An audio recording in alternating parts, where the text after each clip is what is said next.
подделните ставки, зависи каде ќе се постави координатниот систем. Вие го поставивте на друго место, јас на друго. Суштината, значи не е суштината во тоа во која ставка се зголемени средствата, во која се намалени. Суштината е дека Регулаторната комисија за енергетика како дел од целокупниот енергетски систем не е составен дел директно, меѓутоа е во тој комплекс. Треба да биде пример. Не може криза за домакинствата, криза за компаниите, криза на секаде, ќе се отпуштаат вработени во РИК, а Регулаторната комисија го наголемува својот буџет.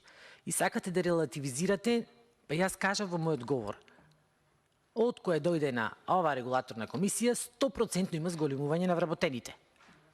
Дали тоа се одразува на квалитетот? Прашањето е колку тоа граѓаните го чувствуваат. А не наградите што тие ги освојуваат. И сакам да ви реплицирам само, иако не спомнавте многу, се трудите како да облажите оваа криза, па ваучерите. Еве сега да ви кажем еден пример.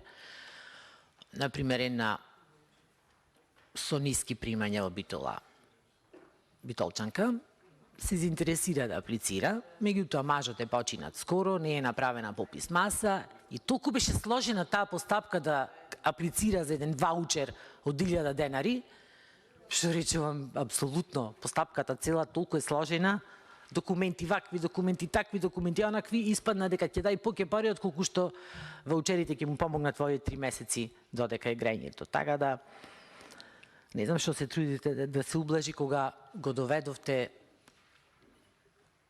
состојбата со електрична енергија во Македонија на овој начин. Ние можеше многу побезболно да излеземе од оваа енергетска криза ако имавме собствено производство. Тоа е проблемот. Еве и Беслимовски кажува, години се намалува тоа производство на електрична енергија.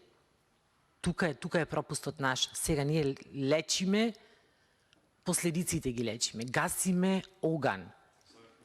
Ги пропаднавте, морам да се обратам директно, вие сте дел од власта. Елем за губар. Мепсо за губар. И сега ќе лечиме последици. Треба да се најде кој е виновникот до тоа што дојде.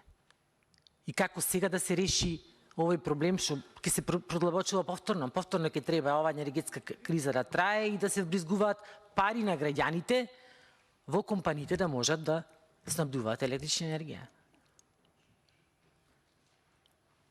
Така да, оваа власт е генератор на оваа криза. Главен генератор сега гасење на пожар доцна е. Ви благодарам.